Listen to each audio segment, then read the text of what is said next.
ನಾವು ಇವಾಗ ಹೊನವಾಡ ಗ್ರಾಮದ ಎತ್ತಿನ ರೈತರೊಂದಿಗಿದ್ದೀವಿ. ಅವರು ತಮ್ಮ ಎತ್ತುಗಳನ್ನ ತೆಗೆದುಕೊಂಡು ಈ ತೆಲಸಂಗದ ಹತ್ರ ಇರುವಂತ ಐಗಡಿ ಗ್ರಾಮದ ಒಂದು ಜಾತ್ರೆಗೆ ತೆಗೆದುಕೊಂಡು ಬಂದಿದ್ದಾರೆ.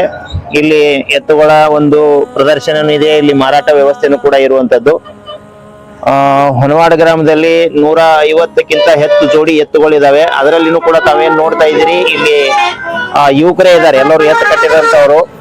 ಇಂತಹ ಯುವಕರಿಗೆ ಒಂದು ಪ್ರೋತ್ಸಾಹ ಸಿಕ್ಕರೆ ಮಾತ್ರ ಇತರ ಯುವಕರು ಕೂಡ ಎತ್ತುಗಳನ್ನ ಕಟ್ಟಕ್ಕೆ ಮುಂದೆ ಬರ್ತಾರೆ ಅನ್ನುವಂತಹ ಒಂದು ನಿಟ್ಟಿನಲ್ಲಿ ಈಗಾಗಲೇ ನಾವು ರಾಜ್ಯಾದ್ಯಂತ ನಂದಿ ಸೇನೆ ಎನ್ನುವಂತ ಒಂದು ಸಂಘಟನೆಯನ್ನ ಕಟ್ಟಿ ಈ ಒಂದು ಪ್ರತಿ ಗ್ರಾಮಗಳಲ್ಲಿ ನಂದಿ ಸೈನಿಕರನ್ನ ನಾವು ಪ್ರೋತ್ಸಾಹ ನೀಡ್ತಾ ಇದ್ದೀವಿ.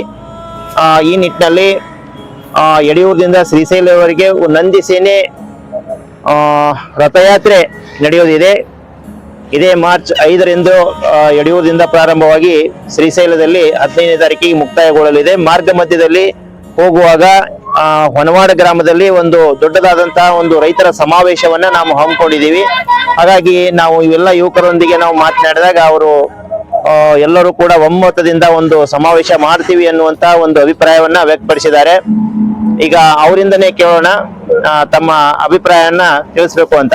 ದಯವಿಟ್ಟು ನಿಮ್ಮ ಊರಾಗ ಒಂದು ಸಮಾವೇಶ ಮಾಡೋಣ್ರಿ ಎಲ್ಲರೂ. ಮಾಡ್ರಿ ಸರ್. ಓಕೆ, ಈಗಾಗಲೇ ನೀವೆಲ್ಲರೂ ಸಾಕಷ್ಟು ಸಹಕಾರ ನೀಡಿ ನಿಮ್ಮ ಎತ್ತಿನ ಬಂಡಿಗಳನ್ನ ಬಿದ್ದರಿಗೆವರೆಗೆ ತಂದಿದ್ದೀರಿ, ಸುಮಾರು 100 ಎತ್ತಿನ ಬಂಡಿಗಳನ್ನ. ಹಾಗಾಗಿ ನಿಮ್ಮಲ್ಲಿರುವಂತಹ ಉತ್ಸಾಹ ಸ್ಫೂರ್ತಿ ಏನಾಗಬೇಕು, ಇತರ ಎಲ್ಲಾ ಗ್ರಾಮಗಳಿಗೂ ಕೂಡ ಮಾದರಿ ಆಗ್ಬೇಕು.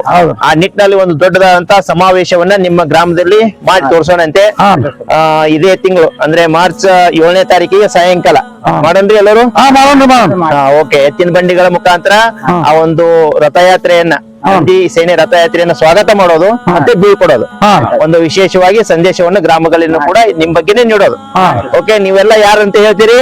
ನಂದಿ ಸೈನಿಕರು ಅಂತ ಹೇಳ್ಬೇಕು. ಏನಂತ ಹೇಳ್ತೀರಿ? ನಂದಿ ಸೈನಿಕರು. ಓಕೆ, ನಾನು ನಂದಿ ಸೈನಿಕ ಅನ್ನುವಂತ ಒಂದು ಭಾವದಿಂದ ಏನ್ ಹೇಳ್ಬೇಕು, ಹೆಮ್ಮೆಯಿಂದ ಹೇಳ್ಬೇಕು.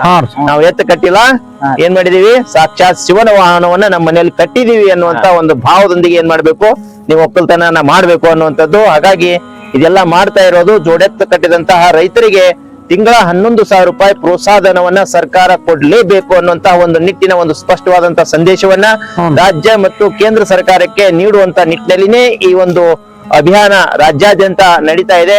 ಹಾಗಾಗಿ ಇವತ್ತು ಕರ್ನಾಟಕ ರಾಜ್ಯದಲ್ಲಿರುವಂತಹ ಎಲ್ಲ ಜೋಡೆತ್ತಿನ ಕೃಷಿಕರು ನಾವು ನಂದಿ ಸೈನಿಕರು ಅನ್ನುವಂತ ಒಂದು ನಿಟ್ಟಿನಲ್ಲಿ ಒಗ್ಗೂಡಬೇಕಾಗಿದೆ. ಪ್ರತಿಯೊಂದು ಗ್ರಾಮದಲ್ಲಿರುವಂತಹ ರೈತರು ಇವತ್ತು ನಮ್ಮ ಭಾರತ ದೇಶಕ್ಕೆ ಗಡಿ ಕಾಯುವಂತಹ ಈ ಸೈನಿಕರ ಅವಶ್ಯಕತೆ ಎಷ್ಟಿದೆಯೋ ಅದರ 1000 ಪಟ್ಟು ಇಂತಹ ಒಂದು ಜೋಡೆತ್ತು ಕಟ್ಟಿದಂತಹ ನಂದಿ ಸೈನಿಕರ ಅವಶ್ಯಕತೆ ಪ್ರತಿ ಗ್ರಾಮಕ್ಕೂ ಕೂಡ ಇರುವಂತದ್ದು. ಯಾವ ಗ್ರಾಮದಲ್ಲಿ ಇಂತಹ ಒಂದು ನಂದಿ ಸೈನಿಕರಿದಾರೋ ಆ ಗ್ರಾಮಕ್ಕೆ ಮಾತ್ರ ಮುಂದಿನ ದಿನಗಳಲ್ಲಿ ಭವಿಷ್ಯ ಅದ ಅನ್ನುವಂಥದ್ದನ್ನ ಒಂದು ಇತಿಹಾಸ ಹೇಳ್ತದೆ ಭಾರತ ದೇಶದ್ದು. ಅದೇ ರೀತಿ ಆಧುನಿಕ ವಿಜ್ಞಾನ ಹೇಳ್ತದೆ. ಅದೇ ರೀತಿ 12ನೇ ಶತಮಾನದ ಏನು ವಚನಕಾರರು ಶರಣರು ಏನು ಒಂದು ವಚನವನ್ನು ಬರೆದಿದ್ದಾರೆ, ಆ ವಚನಗಳು ಕೂಡ, ವಚನ ಸಾಹಿತ್ಯನೂ ಕೂಡ ಇದೇ ಮಾತನ್ನ ಹೇಳ್ತಾ ಇರುವಂತದ್ದು. ಹಾಗಾಗಿ ರಾಜ್ಯಾದ್ಯಂತ ಪ್ರತಿಯೊಬ್ಬರು ಕೂಡ ಈ ನಿಟ್ಟಿನಲ್ಲಿ ಚಿಂತನೆ ಮಾಡಬೇಕು ಅನ್ನುವಂತಹ ಒಂದು ಸ್ಪಷ್ಟವಾದಂತಹ ಒಂದು ವಿಚಾರವನ್ನ ತಮಗೆಲ್ಲರಿಗೂ ಕೂಡ ತಿಳಿಸೋಕೆ ಈ ಮುಖಾಂತರ ನಾವು ಇಷ್ಟಪಡ್ತಾ ಇದ್ದೀವಿ. ಎಲ್ಲರಿಗೂ ಕೂಡ ಧನ್ಯವಾದಗಳು. ನಮಸ್ಕಾರ.